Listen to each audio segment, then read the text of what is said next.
7장에서 윈스턴은 하층민인 근로계층이 반란을 일으켜 이 사회를 변화시켰으면 하는 바람을 일기에 적는다. 인구의 대다수를 차지하는 그들이 이 상황을 개선시킬 수 있다는 사실을 자각하기만 한다면 당을 전복시킬 수 있으리라고 확신하는 것이다. 윈스턴은 또 언젠가 한 카페에서 세 남자의 옆자리에 앉았던 기억을 떠올린다. 그들은 그 후 당의 적으로 몰려 체포당해 처형되었다. 윈스턴은 그 후 세 남자의 사진이 실린 기사를 자기 책상에서 우연히 발견한 적이 있었다. 한때는 그들이 당과 연합관계였으며 이른바 반역을 저질렀다는 시점에는 당의 어떤 식전에 참석 중이었음을 증명하는 기사였다. 그것은 그들이 거짓죄를 자백하도록 강요받았다는 뜻이다. 윈스턴은 이 한 조각의 진실된 역사와 그것을 그대로 기억하고자 하는 자신의 노력이 언젠가 들통이 나서 사상범으로 몰릴 것이라는 두려움 때문에 그 사진을 얼른 기억통에 던져버린다. 윈스턴은 사상에 대한 당의 통제에 대해 잠깐 생각한 다음 유일한 자기 편이라고 여기는 오브라이언을 위해 일기를 쓰고 있다는 사실을 깨닫는다. 그는 자유란 2 더하기 2은 4이라고 말하는 것이다. 그 자유가 용납된다면 여타의 모든 것은 이에 따르기 마련이다 라는 말로 그날의 일기를 끝맺는다. Chapter 7 If there is hope, wrote Winston, it lies in the proles. If there was hope, it must lie in the proles, because only there, in those swarming, disregarded masses, 85% of the population of Oceania, could the force to destroy the party ever be generated. The party could not be overthrown from within. Its enemies, if it had any enemies, had no way of coming together or even of identifying one another. Even if the legendary Brotherhood existed, as just possibly it might, it was inconceivable that its members could ever assemble in larger numbers than 2s and 3s. Rebellion meant a look in the eyes, an inflection of the voice, at the most, an occasional whispered word. But the proles, if only they could somehow become conscious of their own strength, would have no need to conspire. They needed only to rise up and shake themselves like a horse shaking off flies. If they chose, they could blow the party to pieces tomorrow morning. Surely, sooner or later, it must occur to them to do it. And yet, he remembered how once he'd been walking down a crowded street when a tremendous shout of hundreds of voices, women's voices, had burst from a side street a little way ahead. It was a great, formidable cry of anger and despair, a deep, loud "Oh!" that went humming on like the reverberation of a bell. His heart had leapt. It started, he had thought. A riot! The proles are breaking loose at last. When he had reached the spot, it was to see a mob of 200 or 300 women crowding around the stalls of a street market with faces as tragic as though they'd been the doomed passengers on a sinking ship. But at this moment, the general despair broke down into a multitude of individual quarrels. It appeared that one of the stalls had been selling tin saucepans. They were wretched, flimsy things, but cooking pots of any kind were always difficult to get. Now the supply had unexpectedly given out. The successful women, bumped and jostled by the rest, were trying to make off with their saucepans, while dozens of others clamoured around the stall, accusing the stall-keeper of favouritism and of having more saucepans somewhere in reserve. There was a fresh outburst of yells.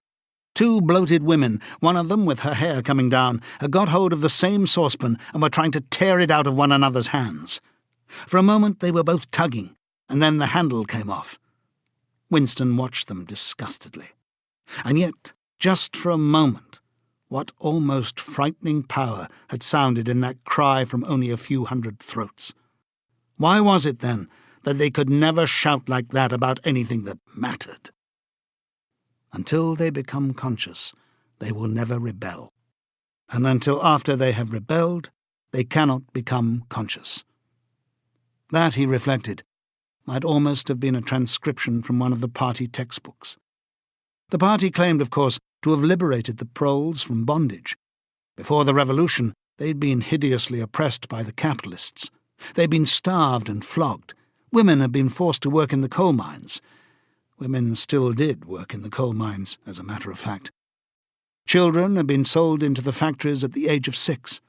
But simultaneously, true to the principles of doublethink, the party taught that the proles were natural inferiors who must be kept in subjection, like animals, by the application of a few simple rules.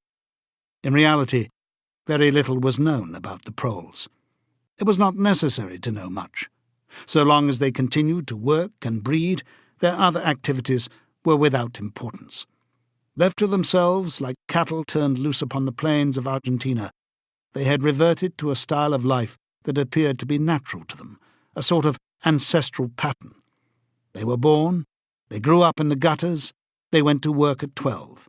They passed through a brief blossoming period of beauty and sexual desire. They married at 20, they were middle-aged at 30, they died for the most part at 60.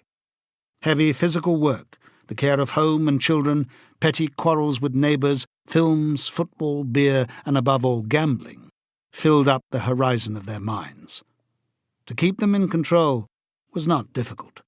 A few agents of the thought police moved always among them, spreading false rumours and marking down and eliminating the few individuals who were judged capable of becoming dangerous. But no attempt was made to indoctrinate them with the ideology of the party. It was not desirable that the proles should have strong political feelings. All that was required of them was a primitive patriotism, which could be appealed to whenever it was necessary to make them accept longer working hours or shorter rations. And even when they became discontented, as they sometimes did, their discontent led nowhere, because being without general ideas, they could only focus it on petty, specific grievances. The larger evils invariably escaped their notice. The great majority of proles did not even have telescreens in their homes. Even the civil police interfered with them very little.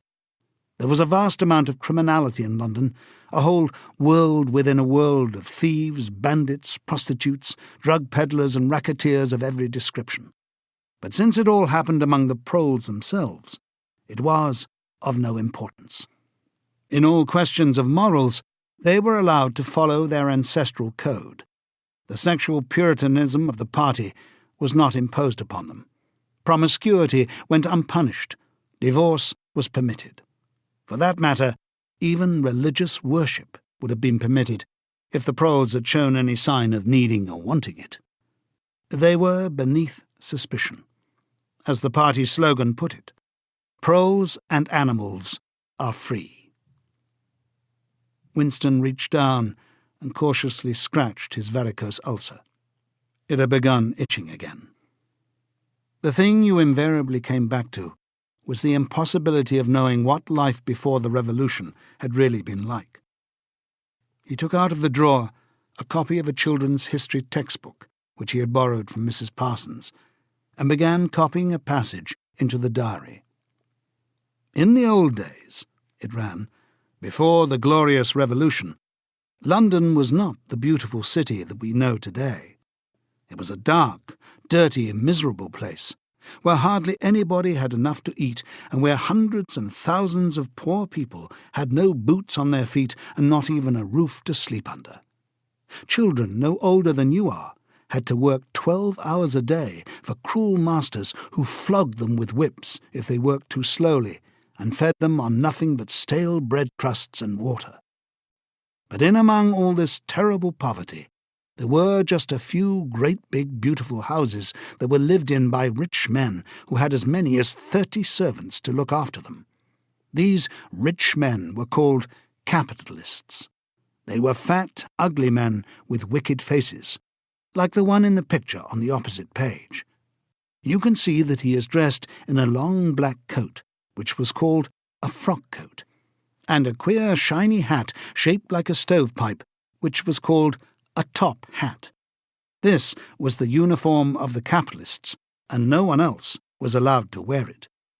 The capitalists owned everything in the world, and everyone else was their slave. They owned all the land, all the houses, all the factories, and all the money. If anyone disobeyed them, they could throw him into prison, or they could take his job away and starve him to death.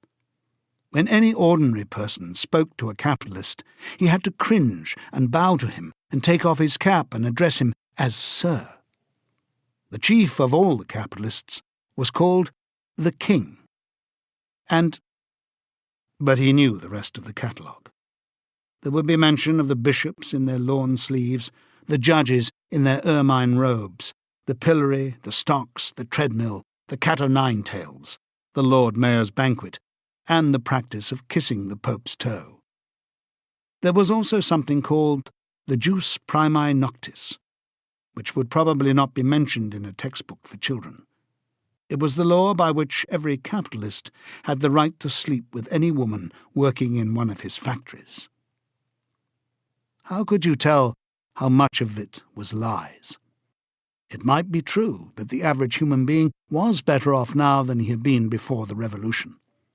The only evidence to the contrary was the mute protest in your own bones, the instinctive feeling that the conditions you lived in were intolerable, and that at some other time they must have been different. It struck him that the truly characteristic thing about modern life was not its cruelty and insecurity, but simply its bareness, its dinginess, its listlessness. Life, if you looked about you, bore no resemblance not only to the lies that streamed out of the telescreens, but even to the ideals that the party was trying to achieve.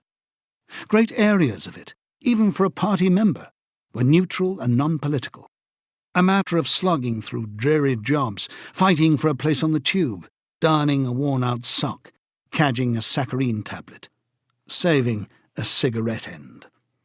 The ideal set up by the party was something huge, terrible and glittering, a world of steel and concrete, of monstrous machines and terrifying weapons, a nation of warriors and fanatics, marching forward in perfect unity, all thinking the same thoughts and shouting the same slogans, perpetually working, fighting, triumphing, persecuting, 300 million people all with the same face.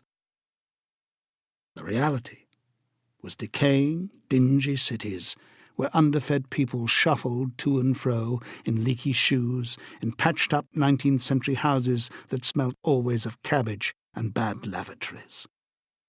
He seemed to see a vision of London, vast and ruinous.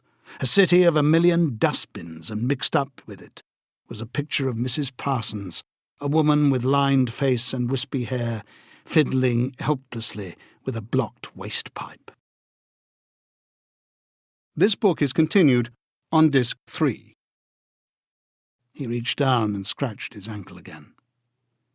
Day and night the telescreens bruised your ears with statistics proving that people today had more food, more clothes, better houses, better recreations, that they lived longer, worked shorter hours, were bigger, healthier, stronger, happier, more intelligent, better educated than the people of 50 years ago.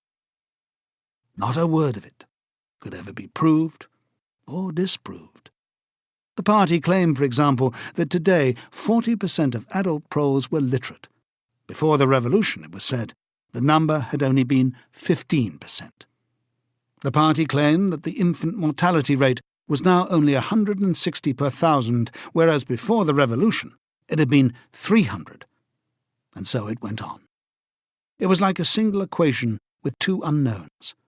It might very well be that literally every word in the history books, even the things that one accepted without question, was pure fantasy. For all he knew, there might never have been any such law as the jus primae noctis, or any such creature as a capitalist, or any such garment as a top hat. Everything faded into mist. The past was erased, the erasure was forgotten, the lie became truth. Just once in his life he had possessed, after the event, that was what counted, concrete, unmistakable evidence of an act of falsification. He had held it between his fingers for as long as 30 seconds. In 1973, it must have been. At any rate, it was at about the time when he and Catherine had parted. But the really relevant date was 7 or 8 years earlier. The story really began in the middle 60s. the period of the great purges in which the original leaders of the revolution were wiped out once and for all. By 1970, none of them was left, except Big Brother himself. All the rest had by that time been exposed as traitors and counter-revolutionaries. Goldstein had fled and was hiding no one knew where, and of the others, a few had simply disappeared, while the majority had been executed after spectacular public trials at which they made confession of their crimes. Among the last survivors were 3 men named Jones, Aronson, and Rutherford. It must have been in 1965 that these 3 had been arrested. As often happened, they had vanished for a year or more, so that one did not know whether they were alive or dead, and then had suddenly been brought forth to incriminate themselves in the usual way. They had confessed to intelligence with the enemy. At that date, too, the enemy was Eurasia. Embezzlement of public funds, the murder of various trusted party members, intrigues against the leadership of Big Brother, which had started long before the revolution happened, and acts of sabotage causing the death of hundreds of thousands of people. After confessing to these things, they had been pardoned, reinstated in the party, and given posts which were in fact sinecures, but which sounded important. All 3 had written long, abject articles in the Times analysing the reasons for their defection and promising to make amends. Some time after their release, Winston had actually seen all 3 of them in the Chestnut Tree Cafe. He remembered the sort of terrified fascination with which he had watched them out of the corner of his eye. They were men far older than himself, relics of the ancient world, almost the last great figures left over from the heroic early days of the party. The glamour of the underground struggle and the Civil War still faintly clung to them. He had the feeling, though already at that time facts and dates were growing blurry, that he had known their names years earlier than he had known that of Big Brother. But also they were outlaws, enemies, untouchables, doomed with absolute certainty to extinction within a year or two. No one who had once fallen into the hands of the thought police ever escaped in the end. They were corpses, waiting to be sent back to the grave. There was no one at any of the tables nearest to them.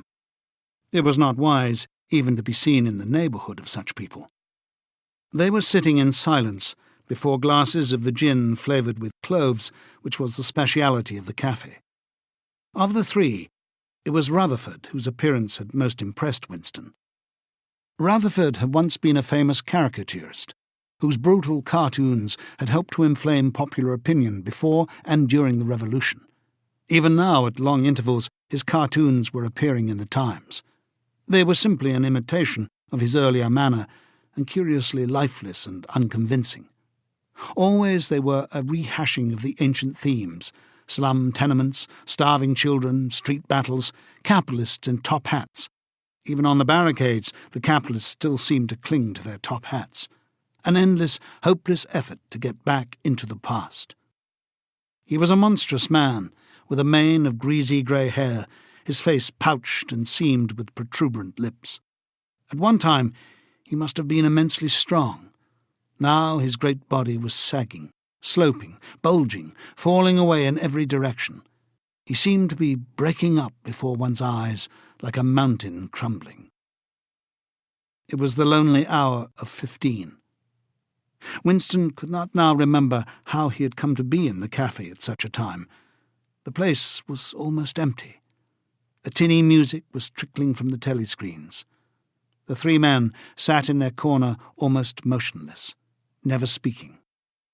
Uncommanded, the waiter brought fresh glasses of gin. There was a chessboard on the table beside them with pieces set out, but no game started. And then, for perhaps half a minute in all, something happened to the telescreens. The tune that they were playing changed, and the tone of the music changed too. They came into it, but it was something hard to describe. It was a peculiar, cracked, braying, jeering note. In his mind, Winston called it a yellow note.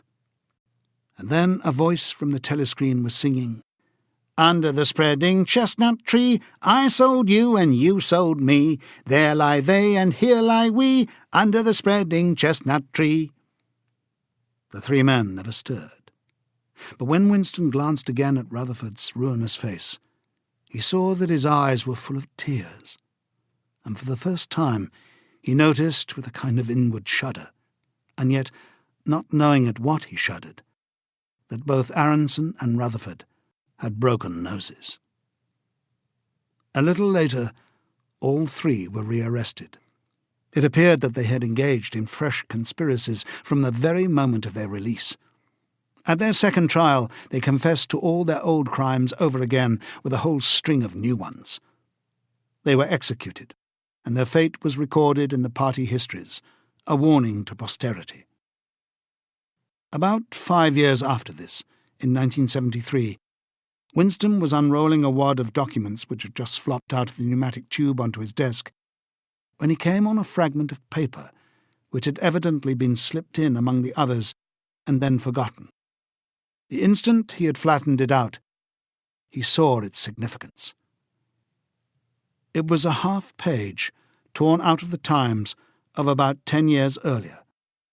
The top half of the page, so that it included the date, and it contained a photograph of the delegates at some party function in New York. Prominent in the middle of the group were Jones, Aronson, and Rutherford. There was no mistaking them.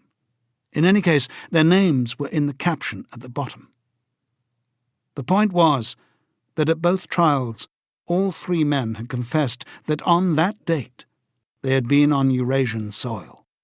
They had flown from a secret airfield in Canada to a rendezvous somewhere in Siberia and had conferred with members of the Eurasian General Staff to whom they had betrayed important military secrets. The date had stuck in Winston's memory because it chanced to be Midsummer Day. But the whole story must be on record in countless other places as well. There was only one possible conclusion. The confessions were lies. Of course, this was not in itself a discovery. Even at that time, Winston had not imagined that the people who were wiped out in the purges had actually committed the crimes that they were accused of. But this was concrete evidence. It was a fragment of the abolished past, like a fossil bone which turns up in the wrong stratum and destroys a geological theory. It was enough to blow the party to atoms if, in some way, it could have been published to the world and its significance made known. He had gone straight on working. As soon as he saw what the photograph was and what it meant, he had covered it up with another sheet of paper. Luckily, when he unrolled it, it had been upside down from the point of view of the telescreen. He took his scribbling pad on his knee and pushed back his chair so as to get as far away from the telescreen as possible. To keep your face expressionless was not difficult, and even your breathing could be controlled with an effort. But you could not control the beating of your heart, and the telescreen was quite delicate enough to pick it up. He let what he judged to be 10 minutes go by, tormented all the while by the fear that some accident, a sudden draught blowing across his desk, for instance, would betray him. Then, without uncovering it again, he dropped the photograph into the memory hole, along with some other waste papers. Within another minute, perhaps, it would have crumbled into ashes. That was 11 years ago. Today, probably he would have kept that photograph. It was curious that the fact of having held it in his fingers seemed to him to make a difference even now, when the photograph itself, as well as the event it recorded, was only memory. Was the party's hold upon the past less strong, he wondered, because a piece of evidence which existed no longer had once existed?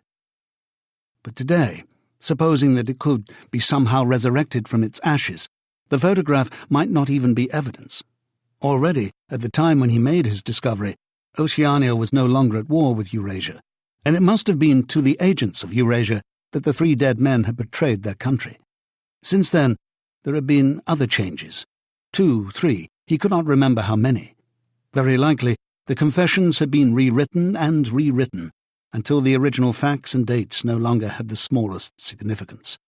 The past not only changed, but changed continuously. What most afflicted him with a sense of nightmare was that he had never clearly understood why the huge imposture was undertaken. The immediate advantages of falsifying the past were obvious, but the ultimate motive was mysterious. He took up his pen again and wrote, "I understand how. I do not understand why." He wondered, as he had many times wondered before, whether he himself was a lunatic. Perhaps a lunatic was simply a minority of one. At one time it had been the sign of madness to believe that the earth goes round the sun. Today, to believe that the past is unalterable. He might be alone in holding that belief, and if alone, then a lunatic. But the thought of being a lunatic did not greatly trouble him. The horror was that he might also be wrong. He picked up the children's history book and looked at the portrait of Big Brother which formed its frontispiece. The hypnotic eyes gazed into his own. It was as though some huge force was pressing down upon you, something that penetrated inside your skull, battering against your brain, frightening you out of your beliefs, persuading you almost to deny the evidence of your senses. In the end, the party would announce that 2 and 2 made 5, and you would have to believe it.